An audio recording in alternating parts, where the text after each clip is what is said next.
Welcome. Wishing a 21 Nuke salute to all the viewers out there. You're here with the doctor, and today in the lab we are going to be examining this new Clipse album and breaking down the history of the Clipse. They have a very rich history. Let's start this story in 1998.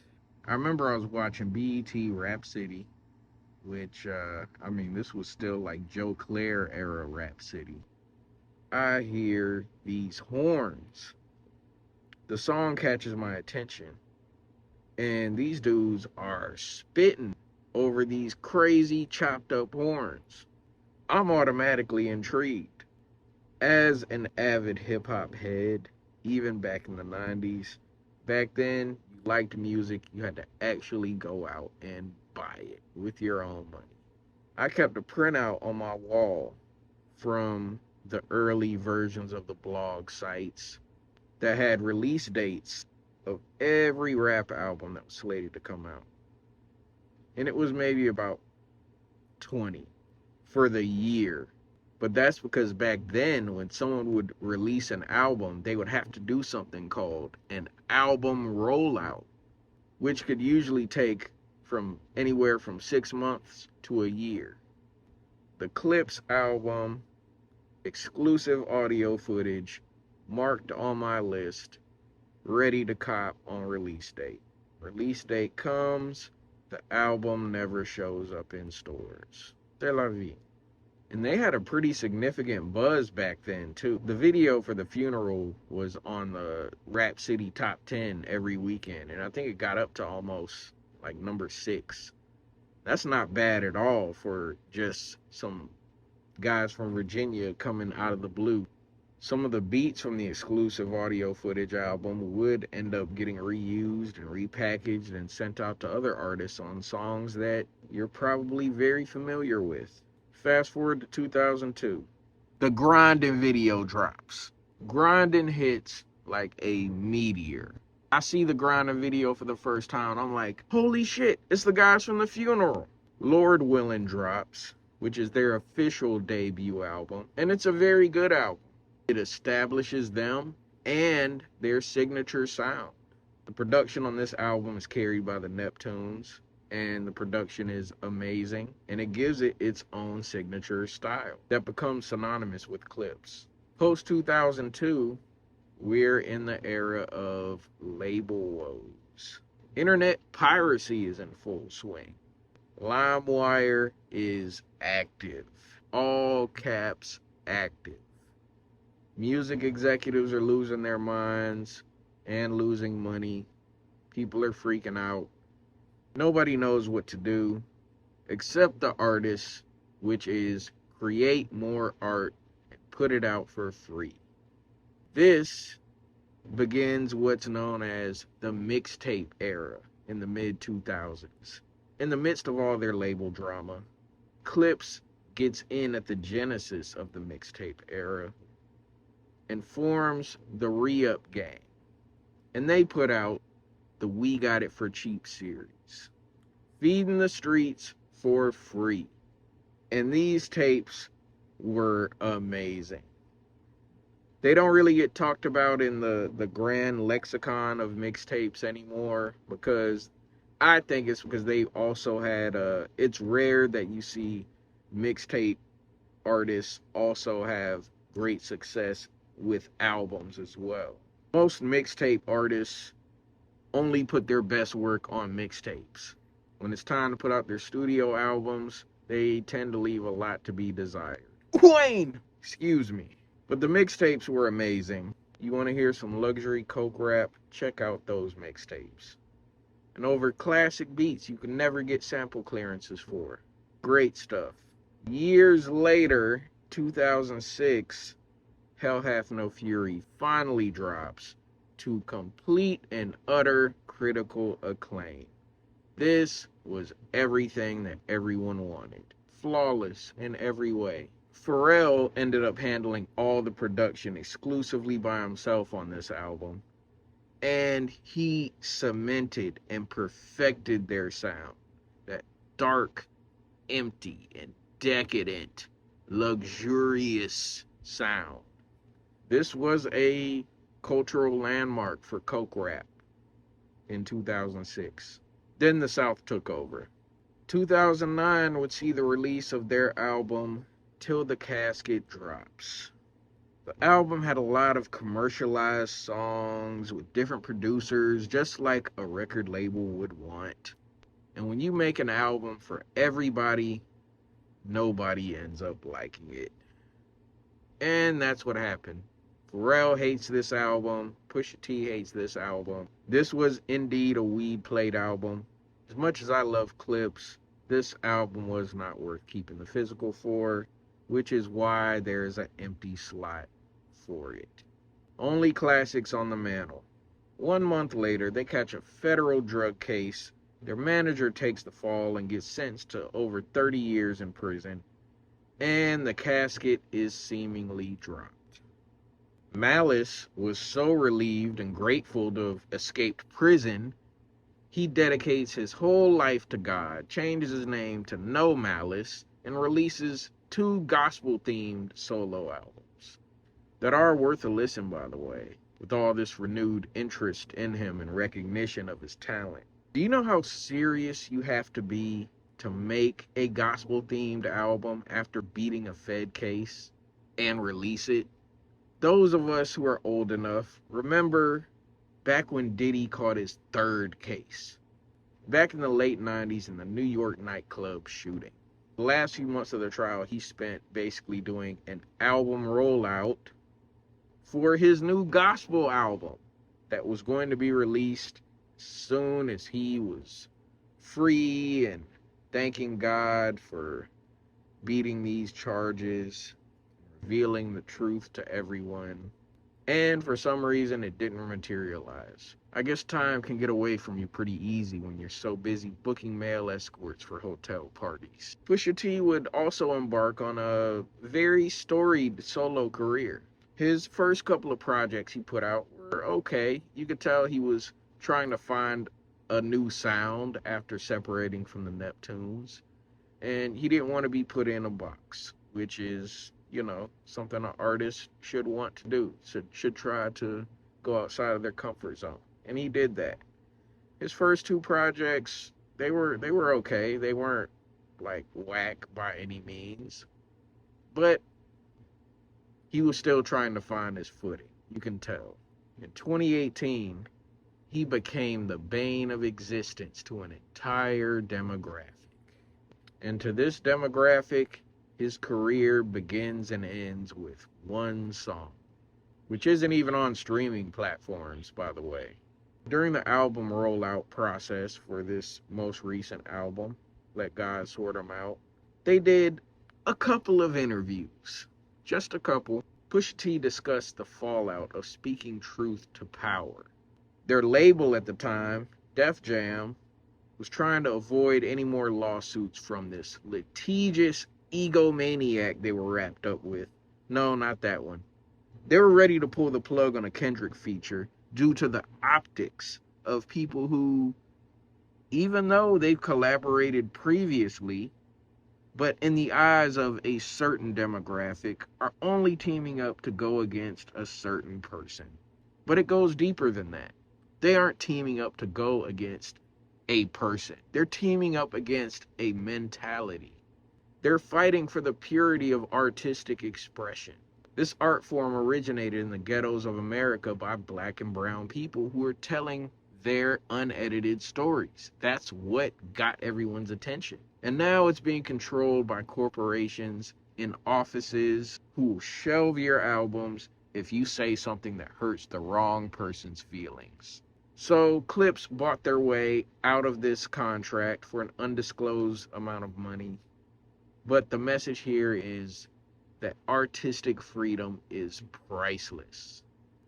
This is an album for the culture, by the culture, untouched by corporate interests. That's why this is special. This is what the art used to feel like before rap became a slaughterhouse for making TikTok sausage.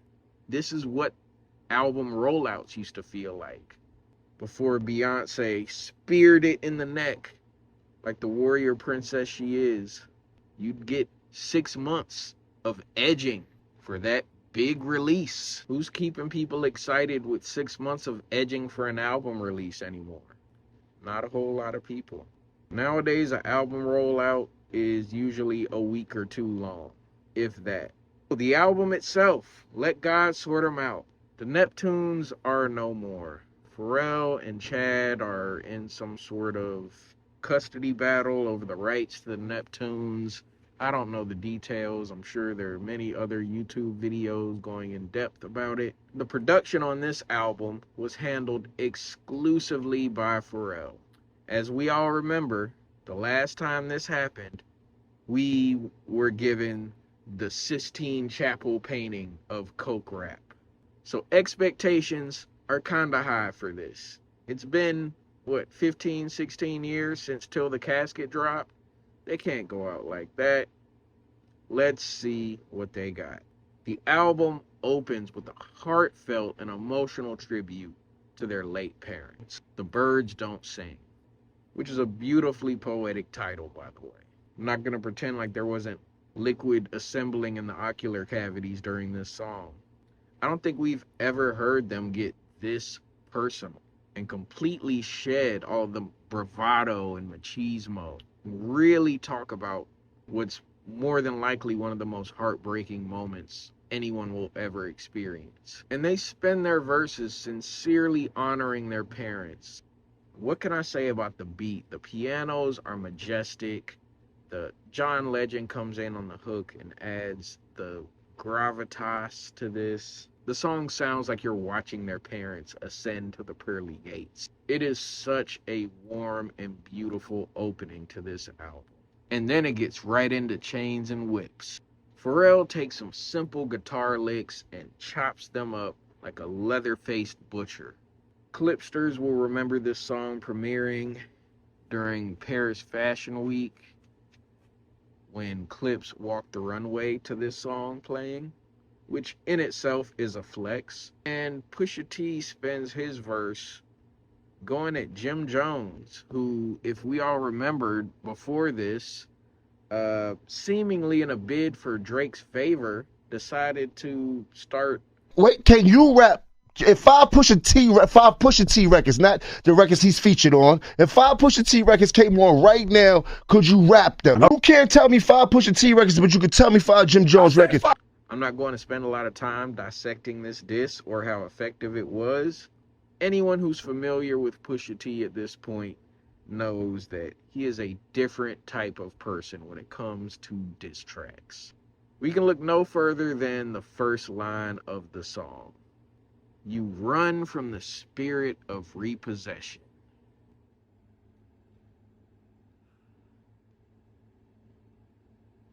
Please leave him alone.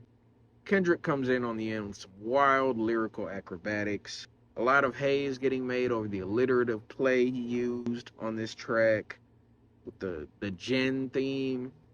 I don't know why he used it or what motivated it. I have some ideas. This also isn't the first time he's used an alliteration theme on a track with one of them. So, I don't know. Could be his word nerd way of paying respect. I don't know. Either way, the song is dope. The song is fire. Amazing verses by everyone. Next up, POV. The bass on this song is ridiculous. Put this on in your car with a good system and you are in for a treat. They found such a good pocket on this beat. The hook is perfect. This is that amazing synergy that Clipse has with Pharrell in full effect on this song.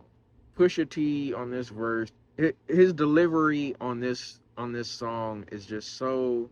He gives a very guru-esque delivery that's just so tired and depressed and disappointed in how broke everyone around him is. All these new generation rappers, he's just saddened by the lack of success. Nothing is sticking that these kids are doing anymore. Everything's coming and going. Meanwhile, he's just making so much money, he's got to hide it in his walls. It's a tragic story. Tyler comes in and gives a decent verse. We like Tyler around here. Tyler's all right. He kept up. He didn't ruin the song. It was cool. Then the beat flip hits. Malice comes in and takes the track apart, giving quotable after quotable. Had to hide it from the church. That's the Jekyll in me. Next up, So Be It. There's a little known formula for making a banger. Rapper plus Middle Eastern sample equals profit. This was their second single they released during the album rollout that really got everybody hyped. Beat is insane. Pure Clipse. That signature Clipse sound that we've been missing. The empty yet full beats that give them space to do what they do best. Special thanks to Swizz Beatz for saving this song from sample clearance hell. We appreciate Swizz Beatz for that. Thank you, Swizz Beatz. Pusha has the Travis Scott diss on the end, and as I said before, we're not going to do a whole bar breakdown, but I could share an AE it. Leave this man alone. Ace Trumpets, the first single released that really got everybody hyped for the return of Clipse. This song is perfect. Gives the sparse beat, is everything that we wanted and missed. The high luxury flexes, the immaculate wordplay, and the revelation that the chromatic hue of yellow diamonds bears an uncanny resemblance to the urochrome pigmentation found in human excretory fluids under standard hydration conditions, of course. Chef's kiss, all things considered. We slow things down a little bit at this point, get a little introspective. Pusha T lets listeners behind the curtain to a glimpse of his personal life and personal problems, navigating parenthood, marriage, miscarriages, grief over the loss of family and friends. Malice also gets personal, explaining how his journey from drug dealing, federal cases, evading prison, all informed his quest for redemption and steering the youth on a better path. If anybody tells you this album is just about selling cocaine, they are lying to you. Now, there are certain moments that happen the first time you hear a banger. You remember where you were sitting, what you were doing when you heard it? The wife and I were in the bed listening to the album. It comes in with Pusha T rapping a cappella like his next shipment of kilos depends on it. I sat paralyzed, dazed, in shock by this lyrical whirlwind I was caught up in. I looked my wife in the eyes and I said, the beat is taking too long to come in. I know it's gonna be disgusting. And a second later, the grimiest, grittiest, coldest beat kicks in and blends seamlessly into Pusha's flow. She wants a Mike Tyson blow to the face.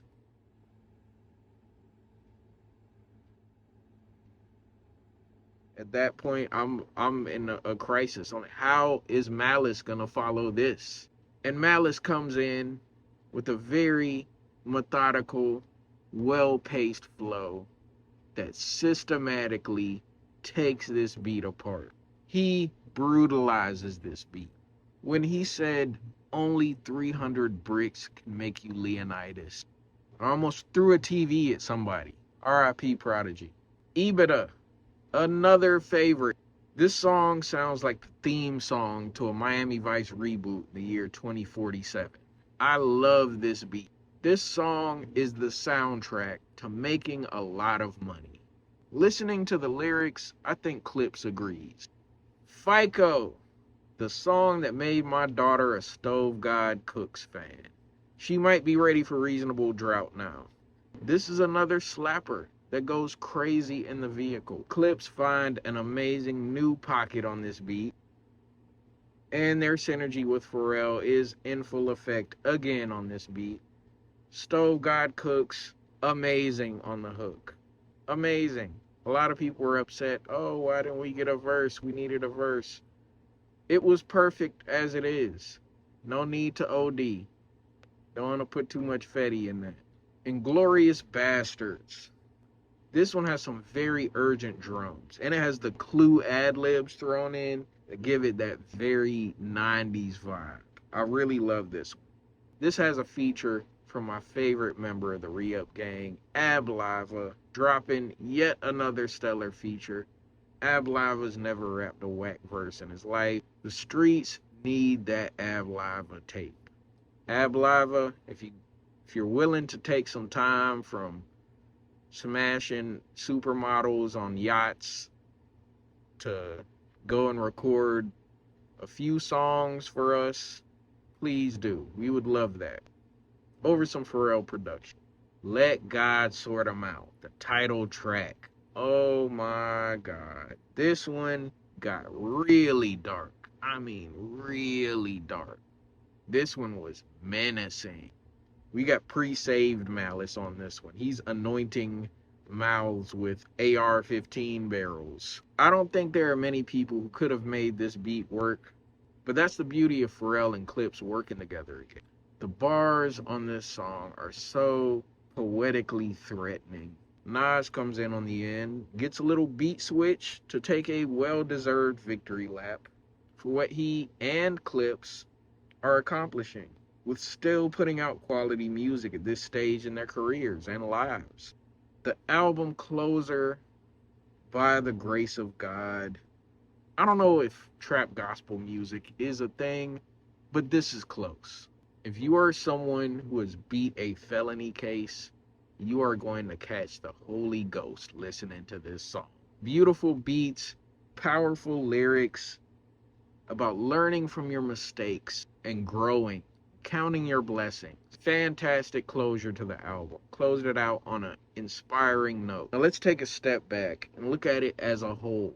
When I was listening to Pusha T's verse on Mike Tyson Blow to the Face, I felt a familiar vibe being channeled.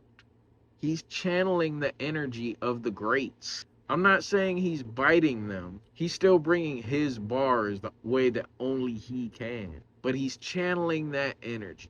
And I think overall, this was a solid album. I think this will have people who are still hung up on 2018 go back and look at his work since then with a new light.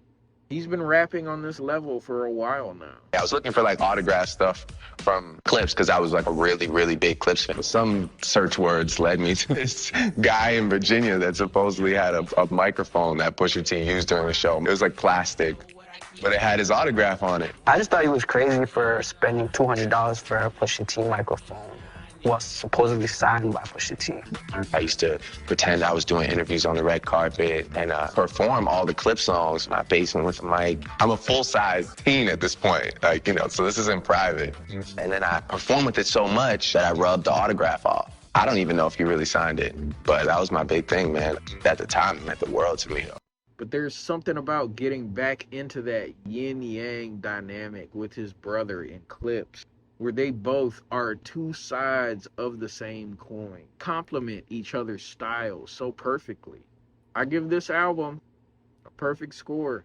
10-10, 5 mushroom clouds, everything. Only one thing I feel like was really missing.